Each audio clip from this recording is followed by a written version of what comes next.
Castes in India, Their Mechanism, Genesis, and Development by B.R. Ambedkar. Paper presented at an anthropology seminar taught by Dr. A. Goldenweiser, Columbia University, 9th May 1916. Text first printed in Indian Antiquary, Volume 41, May 1917. Many of us, I dare say, have witnessed local, national, or international expositions of material objects that make up the sum total of human civilization. But few can entertain the idea of there being such a thing as an exposition of human institutions. Exhibition of human institutions is a strange idea. Some might call it the wildest of ideas. But as students of ethnology, I hope you will not be hard on this innovation, for it is not so. And to you at least it should not be strange. You all have visited, I believe, some historic place, like the ruins of Pompeii, and listened with curiosity to the history of the remains as it flowed from the glib tongue of the guide. In my opinion, a student of ethnology, in one sense at least, is much like the guide. Like his prototype, he holds up, perhaps with more seriousness and desire of self-instruction, the social institutions to view, with all the objectiveness humanly possible, and inquires into their origin and function. Most of our fellow students in this seminar, which concerns itself with primitive versus modern society, have ably acquitted themselves along these lines by giving lucid expositions of the various institutions, modern or primitive, in which they are interested. It is my turn now this evening to entertain you as best I can with a paper on Castes in India, Their Mechanism, Genesis, and Development. I need hardly remind you of the complexity of the subject I intend to handle. Subtler minds and abler pens than mine have been brought to the task of unraveling the mysteries of caste, but unfortunately it still remains in the domain of the unexplained, not to say of the ununderstood. I am quite alive to the complex intricacies of a hoary institution like caste, but I am not so pessimistic as to relegate it to the region of the unknowable, for I believe it can be known. The caste problem is a vast one, both theoretically and practically. Practically, it is an institution that portends tremendous consequences. It is a local problem, but one capable of much wider mischief, for as long as caste in India does exist, Hindus will hardly intermarry or have any social intercourse with outsiders, and if Hindus migrate to other regions on Earth, Indian caste would become a world problem. Theoretically, it has defied a great many scholars who have taken upon themselves, as a labor of love, to dig into its origin. Such being the case, I cannot treat the problem in its entirety. Time, space, and acumen, I am afraid, would all fail me if I attempted to do otherwise than limit myself to a phase of it, namely, the genesis, mechanism, and spread of the caste system. I will strictly observe this rule, and will dwell on extraneous matters only when it is necessary to clarify or support a point in my thesis. To proceed with the subject. According to well-known ethnologists, the population of India is a mixture of Aryans, Dravidians, Mongolians, and Scythians. All these stocks of people came into India from various directions and with various cultures centuries ago, when they were in a tribal state. They all in turn elbowed their entry into the country by fighting with their predecessors, and after a stomachful of it, settled down as peaceful neighbors. Through constant contact and mutual intercourse, they evolved a common culture that superseded their distinctive cultures. It may be granted that there has not been a thorough amalgamation of the various stocks that make up the peoples of India, and to a traveler from within the boundaries of India, the East presents a marked contrast in physique and even in color to the West, as does the South to the North. But amalgamation can never be the sole criterion of homogeneity as predicated of any people. Ethnically, all people are heterogeneous. It is the unity of culture that is the basis of homogeneity. Taking this for granted, I venture to say that there is no country that can rival the Indian Peninsula with respect to the unity of its culture. It has not only a geographic unity, but it has over and above all a deeper and a much more fundamental unity, the indubitable cultural unity that covers the land from end to end. But it is because of this homogeneity that caste becomes a problem so difficult to be explained. If the Hindu society were a mere federation of mutually exclusive units, the matter would be simple enough. But caste is a parceling of an already homogeneous unit, and the explanation of the genesis of caste is the explanation of this process of parceling. Before launching into our field of enquiry, it is better to advise ourselves regarding the nature of a caste. I will therefore draw upon a few of the best students of caste for their definitions of it. 1. Mr. Senart, a French authority, defines a caste as a close corporation, in theory at any rate rigorously hereditary, equipped with a certain traditional and independent organization, including a chief and a council, meeting on occasion in assemblies of more or less plenary authority, and joining together at certain festivals, bound together by common occupations which relate more particularly to marriage and to food and to questions of ceremonial pollution, and ruling its members by the exercise of jurisdiction, the extent of which varies, but which succeeds in making the authority of the community more felt by the sanction of certain penalties and, above all, by final irrevocable exclusion from the group. 2. Mr. Nesfield defines a caste as a class of the community which disowns any connection with any other class and can neither intermarry nor eat nor drink with any but persons of their own community. 3. According to Sir H. Risley, a caste may be defined as a collection of families or groups of families bearing a common name which usually denotes or is associated with specific occupation, claiming common descent from a mythical ancestor, human or divine, professing to follow the same professional callings, and are regarded by those who are competent to give an opinion as forming a single homogeneous community. 4. Dr. Ketkar defines caste as a social group having two characteristics. 1. Membership is confined to those who are born of members and includes all persons so born. 2. The members are forbidden by an inexorable social law to marry outside the group. To review these definitions is of great importance for our purpose. It will be noticed that taken individually, the definitions of 3 of the writers include too much or too little. None is complete or correct by itself, and all have missed the central point in the mechanism of the caste system. Their mistake lies in trying to define caste as an isolated unit by itself, and not as a group within and with definite relations to the system of caste as a whole. Yet collectively, all of them are complementary to one another, each one emphasizing what has been obscured in the other. By way of criticism, therefore, I will take only those points common to all castes in each of the above definitions which are regarded as peculiarities of caste, and evaluate them as such. To start with Mr. Senart, he draws attention to the idea of pollution as a characteristic of caste. With regard to this point, it may be safely said that it is by no means a peculiarity of caste as such. It usually originates in priestly ceremonialism and is a particular case of the general belief in purity. Consequently, its necessary connection with caste may be completely denied without damaging the working of caste. The idea of pollution has been attached to the institution of caste only because the caste that enjoys the highest rank is the priestly caste, while we know that priest and purity are old associates. We may therefore conclude that the idea of pollution is a characteristic of caste only insofar as caste has a religious flavor. Mr. Nesfield, in his way, dwells on the absence of messing with those outside the caste as one of its characteristics.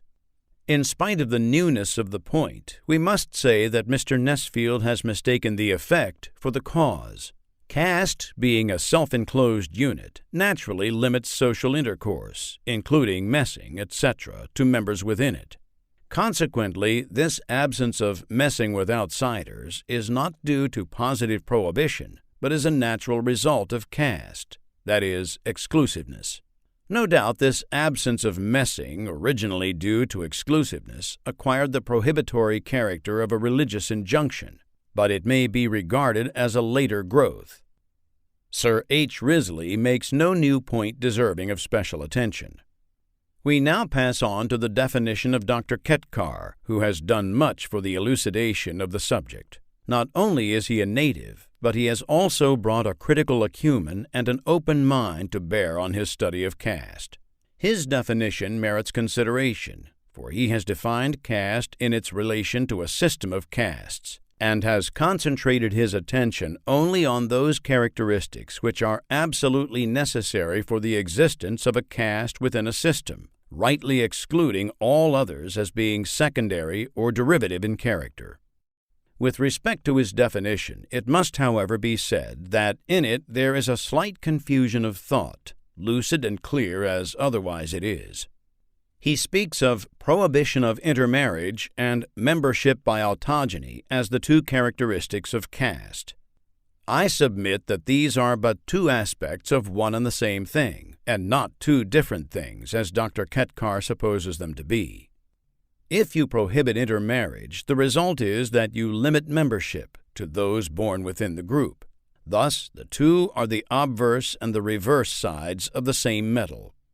This critical evaluation of the various characteristics of caste leave no doubt that prohibition, or rather the absence of intermarriage, endogamy to be concise, is the only one that can be called the essence of caste when rightly understood. But some may deny this on abstract anthropological grounds, for there exist endogamous groups without giving rise to the problem of caste. In a general way, this may be true, as endogamous societies, culturally different, making their abode in localities more or less removed, and having little to do with each other, are a physical reality. The Negroes and the whites, and the various tribal groups that go by the name of American Indians in the United States may be cited as more or less appropriate illustrations in support of this view. But we must not confuse matters, for in India the situation is different. As pointed out before, the peoples of India form a homogeneous whole. The various races of India occupying definite territories have more or less fused into one another, and do possess cultural unity, which is the only criterion of a homogeneous population. Given this homogeneity as a basis, caste becomes a problem altogether new in character and wholly absent in the situation constituted by the mere propinquity of endogamous social or tribal groups. Caste in India means an artificial chopping off of the population into fixed and definite units, each one prevented from fusing into another through the custom of endogamy. Thus, the conclusion is inevitable that endogamy is the only characteristic that is peculiar to caste, and if we succeed in showing how endogamy is maintained, we shall practically have proved the genesis and also the mechanism of caste. It may not be quite easy for you to anticipate why I regard endogamy as a key to the mystery of the caste system. Not to strain your imagination too much, I will proceed to give you my reasons for it.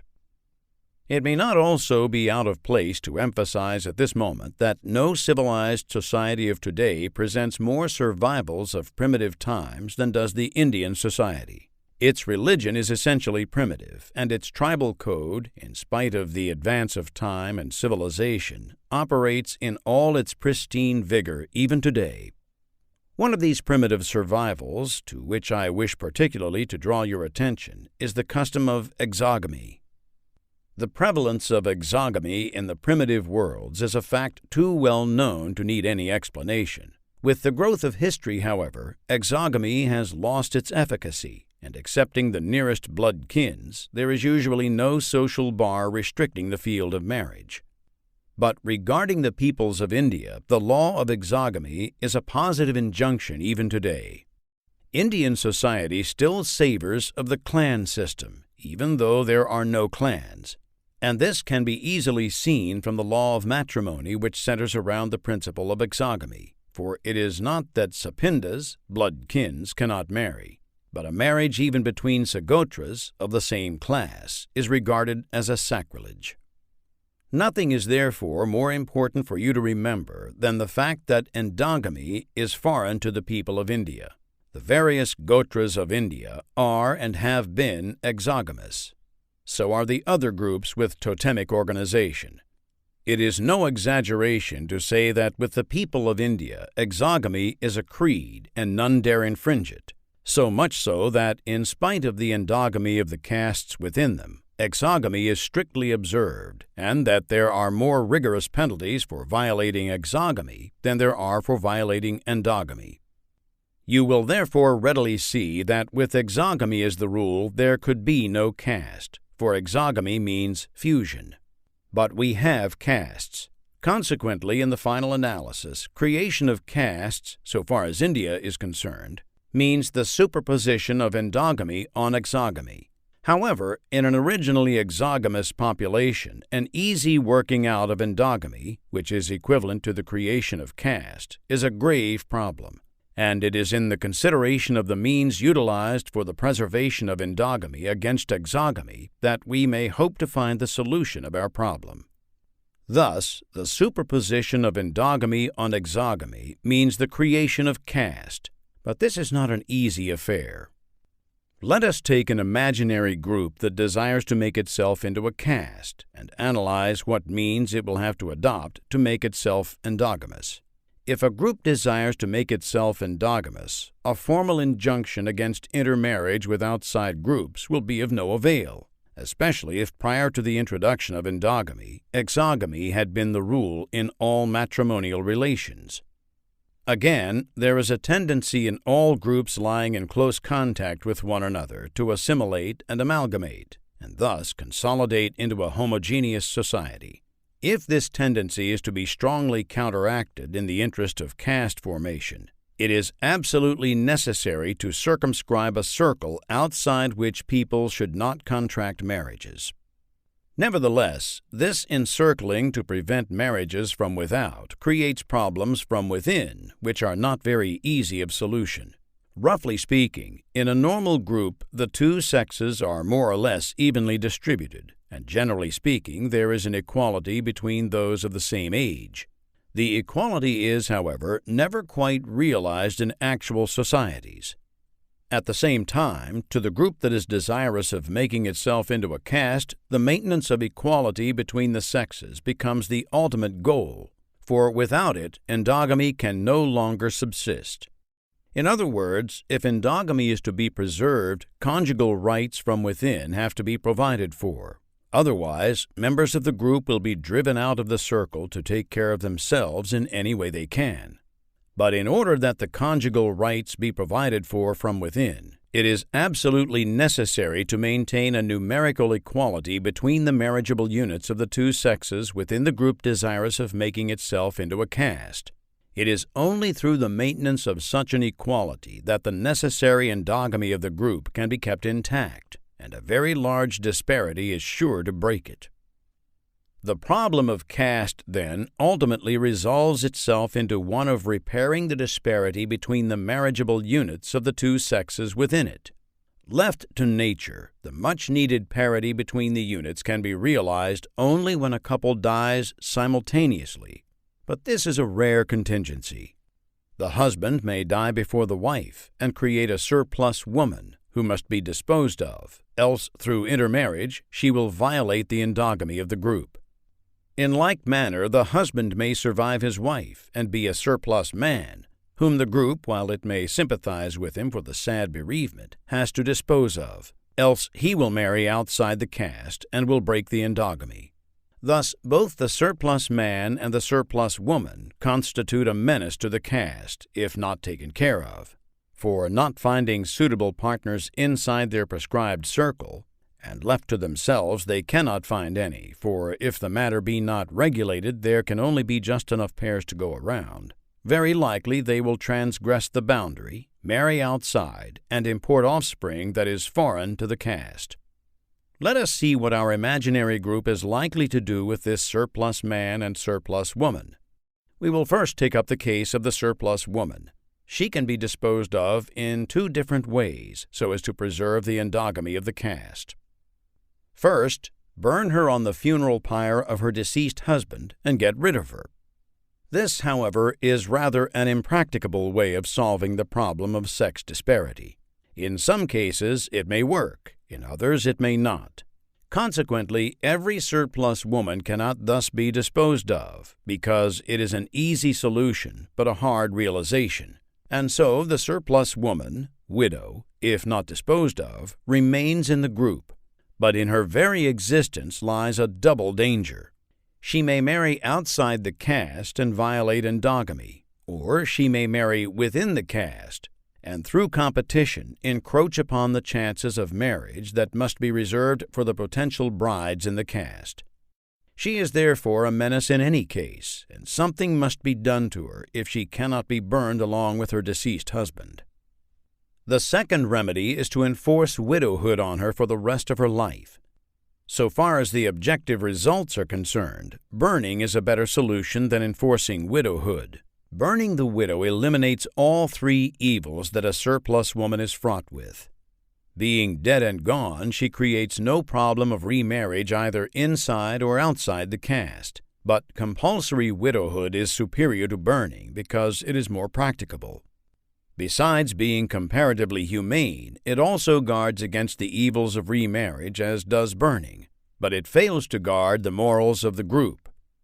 No doubt, under compulsory widowhood the woman remains, and just because she is deprived of her natural right of being a legitimate wife in future, the incentive to immoral conduct is increased.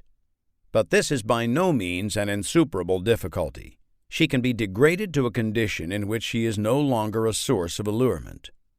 The problem of the surplus man, widower, is much more important and much more difficult than that of the surplus woman in a group that desires to make itself into a caste. From time immemorial, man, as compared with woman, has had the upper hand. He is a dominant figure in every group, and of the two sexes has greater prestige. With this traditional superiority of man over woman, his wishes have always been consulted. Woman, on the other hand, has been an easy prey to all kinds of iniquitous injunctions, religious, social, or economic. But man, as a maker of injunctions, is most often above them all. Such being the case, you cannot accord the same kind of treatment to a surplus man as you can to a surplus woman in a caste. The project of burning him with his deceased wife is hazardous in two ways. First of all, it cannot be done, simply because he is a man. Secondly, if done, a sturdy soul is lost to the caste. There remain only two solutions which can conveniently dispose of him. I say conveniently because he is an asset to the group. Important as he is to the group, endogamy is still more important, and the solution must assure both these ends. Under these circumstances, he may be forced, or I should say induced, after the manner of the widow, to remain a widower for the rest of his life. This solution is not altogether difficult, for without any compulsion, some are so disposed as to enjoy self-imposed celibacy, or even to take a further step of their own accord and renounce the world and its joys. But given human nature as it is, this solution can hardly be expected to be realized. On the other hand, as is very likely to be the case, if the surplus man remains in the group as an active participator in group activities, he is a danger to the morals of the group. Looked at from a different point of view, celibacy, though easy in cases where it succeeds, is not so advantageous even then to the material prospects of the caste. If he observes genuine celibacy and renounces the world, he would not be a menace to the preservation of caste endogamy or caste morals, as he undoubtedly would be if he remained a secular person. But as an ascetic celibate, he is as good as burned so far as the material well-being of his caste is concerned. A caste, in order that it may be large enough to afford a vigorous communal life, must be maintained at a certain numerical strength. But to hope for this and to proclaim celibacy is the same as trying to cure atrophy by bleeding. Imposing celibacy on the surplus man in the group, therefore, fails both theoretically and practically. It is in the interest of the caste to keep him as a grahastha, one who raises a family, to use a Sanskrit technical term. But the problem is to provide him with a wife from within the caste. At the outset, this is not possible, for the ruling ratio in a caste has to be 1 man to 1 woman, and none can have 2 chances of marriage. For in a caste thoroughly self-enclosed, there are always just enough marriageable women to go round for the marriageable men. Under these circumstances, the surplus man can be provided with a wife only by recruiting a bride from the ranks of those not yet marriageable in order to tie him down to the group. This is certainly the best of the possible solutions in the case of the surplus man. By this, he is kept within the caste. By this means, numerical depletion through constant outflow is guarded against, and by this, endogamy and morals are preserved. It will now be seen that the 4 means by which numerical disparity between the 2 sexes is conveniently maintained are 1. Burning the widow with her deceased husband, 2. Compulsory widowhood, a milder form of burning, 3. Imposing celibacy on the widower, and 4. Wedding him to a girl not yet marriageable. Though, as I said above, burning the widow and imposing celibacy on the widower are of doubtful service to the group in its endeavor to preserve its endogamy, all of them operate as means. But means, as forces, when liberated or set in motion, create an end. What then is the end that these means create? They create and perpetuate endogamy, while caste and endogamy, according to our analysis of the various definitions of caste, are one and the same thing. Thus, the existence of these means is identical with caste, and caste involves these means. This, in my opinion, is the general mechanism of a caste in a system of castes. Let us now turn from these high generalities to the castes in Hindu society and inquire into their mechanism. I need hardly premise that there are a great many pitfalls in the path of those who try to unfold the past, and caste in India, to be sure, is a very ancient institution. This is especially true where there exist no authentic or written records, or where the people, like the Hindus, are so constituted that to them writing history is a folly, for the world is an illusion. But institutions do live, though for a long time they may remain unrecorded, and, as often as not, customs and morals are like fossils that tell their own history. If this is true, our task will be amply rewarded if we scrutinize the solution the Hindus arrived at to meet the problems of the surplus man and surplus woman. Complex though it be in its general working, the Hindu society, even to a superficial observer, presents 3 singular uxorial customs, namely, 1. Sati, or the burning of the widow on the funeral pyre of her deceased husband, 2. Enforced widowhood by which a widow is not allowed to remarry, 3. Girl marriage. In addition, one also notes a great hankering after sannyasa, renunciation, on the part of the widower, but this may in some cases be due purely to psychic disposition. So far as I know, no scientific explanation of the origin of these customs is forthcoming, even today. We have plenty of philosophy to tell us why these customs were honored, but nothing to tell us the causes of their origin and existence. Sati has been honored. Cf. A.K. Kumaraswamy. Sati, A Defense of the Eastern Woman, in the British Sociological Review, Volume 6, 1913, because it is a proof of the perfect unity of body and soul between husband and wife, and of devotion beyond the grave, because it embodied the ideal of wifehood, which is well expressed by Uma when she said, "Devotion to her Lord is woman's honor, it is her eternal heaven, and O Maheshvara," she adds with a most touching human cry, "I desire not paradise itself, if thou art not satisfied with me."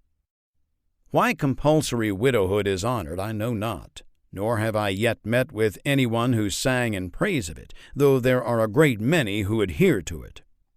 The eulogy in honor of girl marriage is reported by Dr. Ambedkar to be as follows. A really faithful man or woman ought not to feel affection for a woman or a man other than the one with whom he or she is united. Such purity is compulsory not only after marriage, but even before marriage, for that is the only correct ideal of chastity.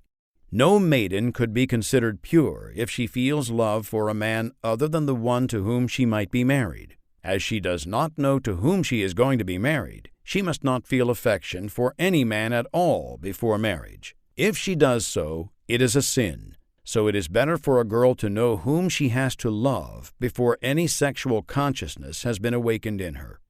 History of Caste in India, 1909, pages 2 through 33.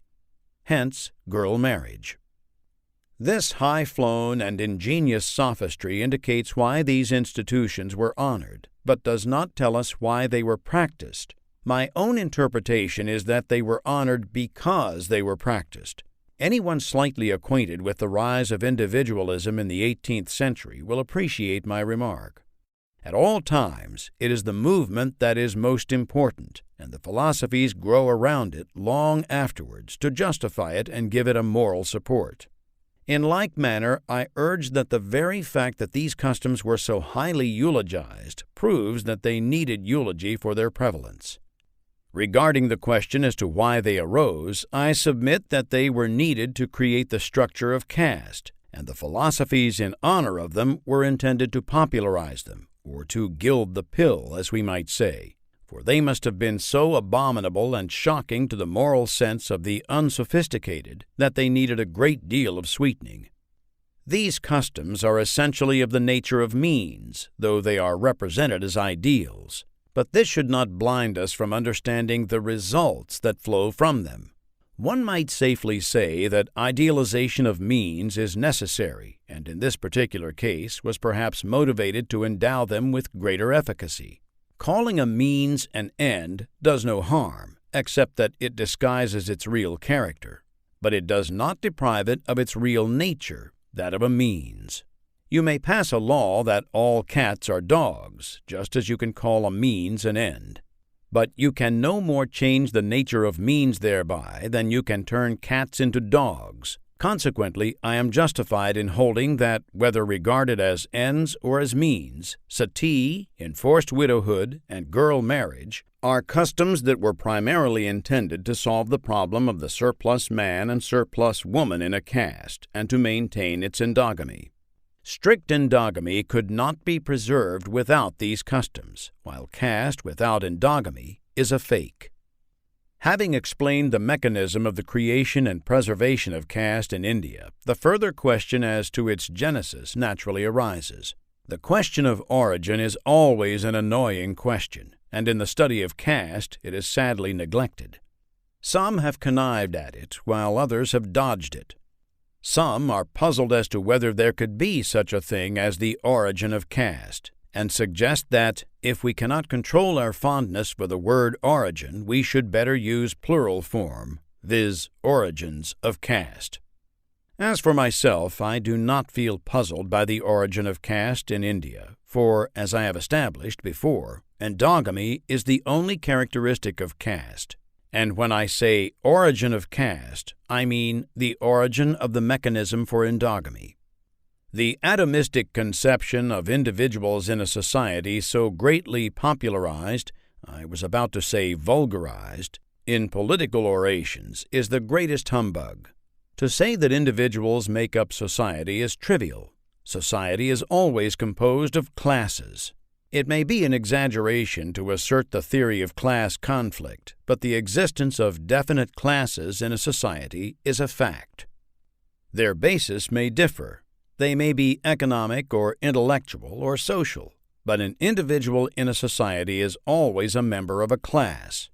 This is a universal fact, and early Hindu society could not have been an exception to this rule, and as a matter of fact, we know it was not. If we bear this generalization in mind, our study of the genesis of caste would be very much facilitated, for we have only to determine what was the class that first made itself into a caste, for class and caste, so to say, are next-door neighbors, and it is only a span that separates the two. A caste is an enclosed class. The study of the origin of caste must furnish us with an answer to the question, what is the class that raised this enclosure around itself? The question may seem too inquisitorial, but it is pertinent, and an answer to this will serve us to elucidate the mystery of the growth and development of castes all over India. Unfortunately, a direct answer to this question is not within my power. I can answer it only indirectly. I said just above that the customs in question were current in the Hindu society. To be true to facts, it is necessary to qualify the statement, as it connotes universality of their prevalence. These customs, in all their strictness, are obtainable only in one caste, namely the Brahmins, who occupy the highest place in the social hierarchy of the Hindu society. And as their prevalence in non-Brahmin castes is derivative, their observance is neither strict nor complete.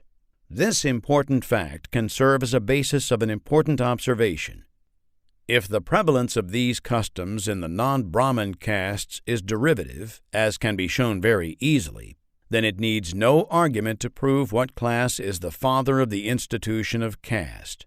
Why the Brahmin class should have enclosed itself into a caste is a different question, which may be left as an employment for another occasion. But the strict observance of these customs and the social superiority arrogated by the priestly class in all ancient civilizations are sufficient to prove that they were the originators of this unnatural institution, founded and maintained through these unnatural means. I now come to the third part of my paper regarding the question of the growth and spread of the caste system all over India. The question I have to answer is, how did the institution of caste spread among the rest of the non-Brahmin population of the country? The question of the spread of the castes all over India has suffered a worse fate than the question of genesis, and the main cause, as it seems to me, is that the two questions of spread and of origin are not separated. This is because of the common belief among scholars that the caste system has either been imposed upon the docile population of India by a lawgiver as a divine dispensation, or that it has grown according to some law of social growth peculiar to the Indian people. I first propose to handle the lawgiver of India. Every country has its lawgiver, who arises as an incarnation, avatar, in times of emergency to set right a sinning humanity and give it the laws of justice and morality. Manu, the lawgiver of India, if he did exist, was certainly an audacious person. If the story that he gave the law of caste be credited, then Manu must have been a daredevil fellow, and the humanity that accepted his dispensation must be a humanity quite different from the one we are acquainted with. It is unimaginable that the law of caste was given. It is hardly an exaggeration to say that Manu could not have outlived his law, for what is that class that can submit to be degraded to the status of brutes by the pen of a man, and suffer him to raise another class to the pinnacle? Unless he was a tyrant who held all the population in subjection, it cannot be imagined that he could have been allowed to dispense his patronage in this grossly unjust manner, as may be easily seen by a mere glance at his institutes. I may seem hard on Manu, but I am sure my force is not strong enough to kill his ghost.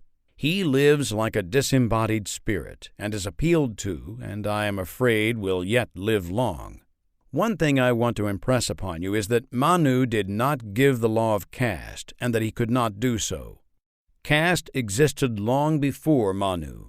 He was an upholder of it, and therefore philosophized about it, but certainly he did not and could not ordain the present order of Hindu society. His work ended with the codification of existing caste rules and the preaching of caste dharma. The spread and growth of the caste system is too gigantic a task to be achieved by the power or cunning of an individual or of a class. Similar in argument is the theory that the Brahmins created the caste. After what I have said regarding Manu, I need hardly say anything more, except to point out that it is incorrect in thought and malicious in intent. The Brahmins may have been guilty of many things, and I dare say they were, but the imposing of the caste system on the non-Brahmin population was beyond their mettle. They may have helped the process by their glib philosophy, but they certainly could not have pushed their scheme beyond their own confines. To fashion society after one's own pattern, how glorious, how hard! One can take pleasure and eulogize its furtherance, but cannot further it very far. The vehemence of my attack may seem to be unnecessary, but I can assure you that it is not uncalled for. There is a strong belief in the mind of Orthodox Hindus that the Hindu society was somehow molded into the framework of the caste system, and that it is an organization consciously created by the Shastras. Not only does this belief exist, but it is being justified on the ground that it cannot but be good, because it is ordained by the Shastras, and the Shastras cannot be wrong. I have urged so much on the adverse side of this attitude, not because the religious sanctity is grounded on scientific basis, nor to help those reformers who are preaching against it. Preaching did not make the caste system, neither will it unmake it. My aim is to show the falsity of the attitude that has exalted religious sanction to the position of a scientific explanation. Thus, the great man theory does not help us very far in solving the spread of castes in India. Western scholars, probably not much given to hero worship, have attempted other explanations. The nuclei round which have formed the various castes in India are, according to them, 1. Occupation, 2. Survivals of tribal organization, etc., 3. The rise of new belief, 4. Crossbreeding, and 5. Migration.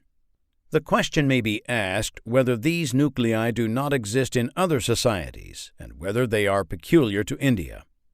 If they are not peculiar to India, but are common to the world, why is it that they did not form caste on other parts of this planet? Is it because those parts are holier than the land of the Vedas, or that the professors are mistaken? I am afraid that the latter is the truth. In spite of the high theoretic value claimed by the several authors for their respective theories based on one or other of the above nuclei, one regrets to say that on close examination they are nothing more than filling illustrations, what Matthew Arnold means by the grand name without the grand thing in it. Such are the various theories of caste advanced by Sir Denzil Ibbotson, Mr. Nesfield, Mr. Sennart, and Sir H. Risley. To criticize them in a lump would be to say that they are a disguised form of the petitio principii of formal logic. To illustrate, Mr. Nesfield says that function and function only was the foundation upon which the whole system of castes in India was built up. But he may rightly be reminded that he does not very much advance our thought by making the above statement, which practically amounts to saying that castes in India are functional or occupational, which is a very poor discovery.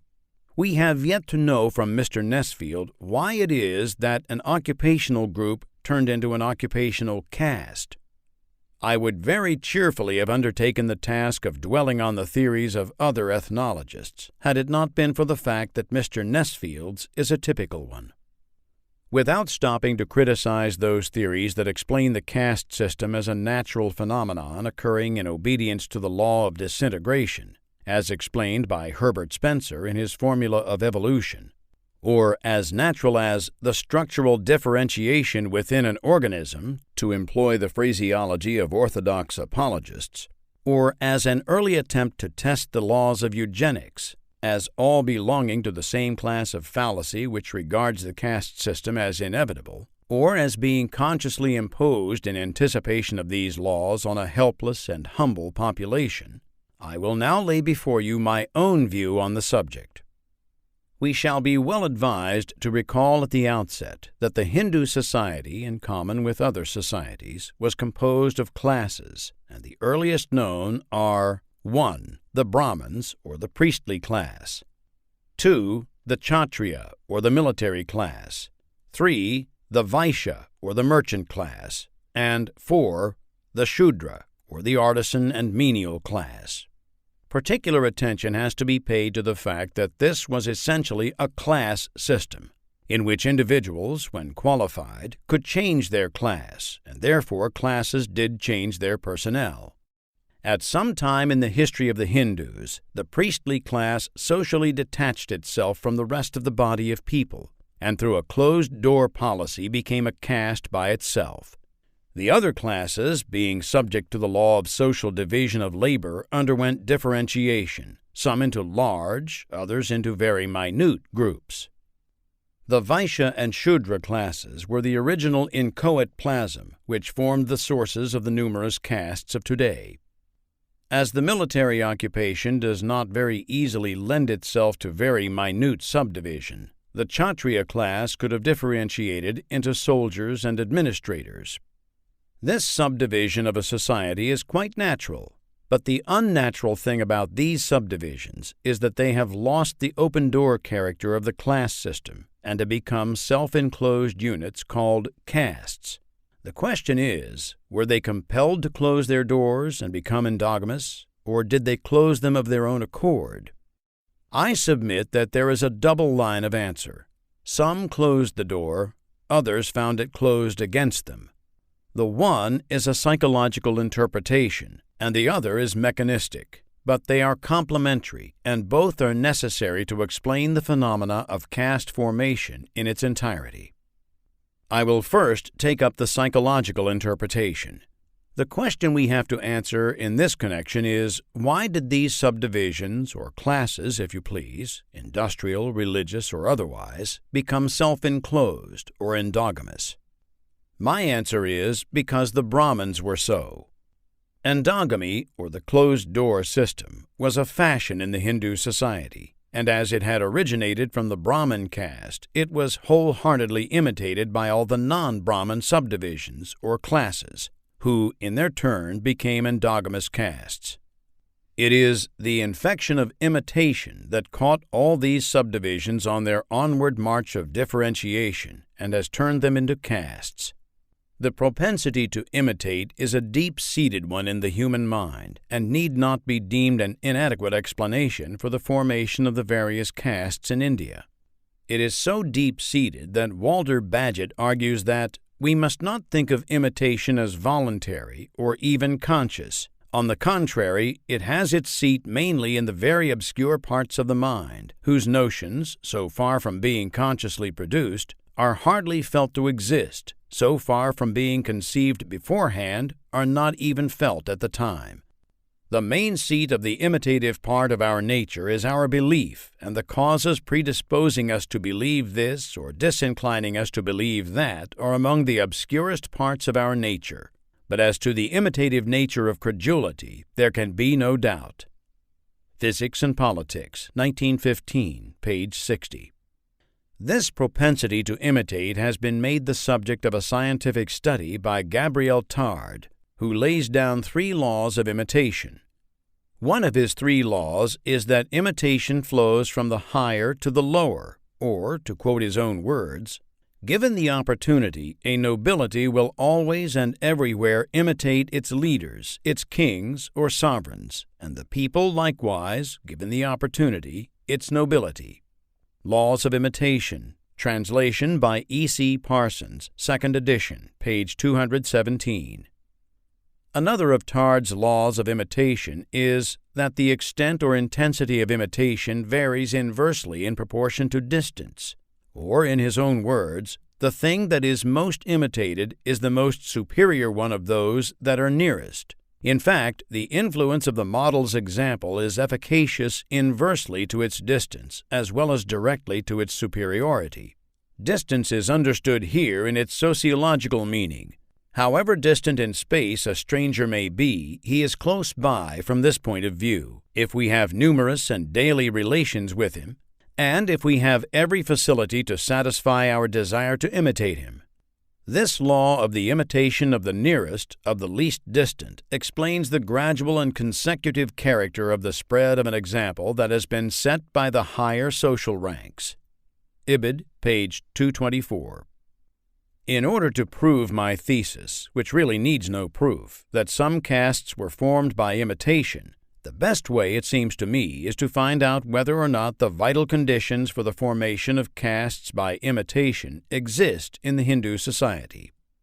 The conditions for imitation, according to this standard authority, are 1. That the source of imitation must enjoy prestige in the group, and 2. That there must be numerous and daily relations among members of a group. That these conditions were present in India there is little reason to doubt. The Brahmin is a semi-god and very nearly a demigod. He sets up a mode and molds the rest. His prestige is unquestionable and is the fountainhead of bliss and good. Can such a being, idolized by scriptures and venerated by the priest-ridden multitude, fail to project his personality on the suppliant humanity? Why, if the story be true, he is believed to be the very end of creation. Such a creature is worthy of more than mere imitation, but at least of imitation. And if he lives in an endogamous enclosure, should not the rest follow his example? Frail humanity. Be it embodied in a grave philosopher or a frivolous housemaid, it succumbs. It cannot be otherwise. Imitation is easy, and invention is difficult. Yet another way of demonstrating the play of imitation in the formation of castes is to understand the attitude of non-Brahmin classes towards those customs which supported the structure of caste in its nascent days, until, in the course of history, it became embedded in the Hindu mind and hangs there to this day without any support. For now it needs no prop but belief, like a weed on the surface of a pond. In a way, but only in a way, the status of a caste in the Hindu society varies directly with the extent of the observance of the customs of sati, enforced widowhood, and girl marriage. But observance of these customs varies directly with the distance, I am using the word in the Tardian sense, that separates the caste. Those castes that are nearest to the Brahmins have imitated all the three customs and insist on the strict observance thereof. Those that are less near have imitated enforced widowhood and girl marriage. Others, a little further off, have only girl marriage, and those furthest off have imitated only the belief in the caste principle. This imperfect imitation, I dare say, is due partly to what Tard calls distance, and partly to the barbarous character of these customs. This phenomenon is a complete illustration of Tard's law, and leaves no doubt that the whole process of caste formation in India is a process of imitation of the higher by the lower. At this juncture, I will turn back to support a former conclusion of mine, which might have appeared to you as too sudden or unsupported. I said that the Brahmin class first raised the structure of caste by the help of those three customs in question. My reason for that conclusion was that their existence in other classes was derivative. After what I have said regarding the role of imitation in the spread of these customs among the non-Brahmin castes as means or as ideals, though the imitators have not been aware of it, they exist among them as derivatives. And if they are derived, there must have been prevalent one original caste that was high enough to have served as a pattern for the rest. But in a theocratic society, who could be the pattern but the servant of God? This completes the story of those that were weak enough to close their doors. Let us now see how others were closed in as a result of being closed out. This I call the mechanistic process of the formation of caste. It is mechanistic because it is inevitable. That this line of approach, as well as the psychological one, to the explanation of the subject has escaped my predecessors, is entirely due to the fact that they have conceived caste as a unit by itself, and not as one within a system of caste. The result of this oversight, or lack of sight, has been very detrimental to the proper understanding of the subject matter, and therefore its correct explanation. I will proceed to offer my own explanation by making one remark which I will urge you to bear constantly in mind.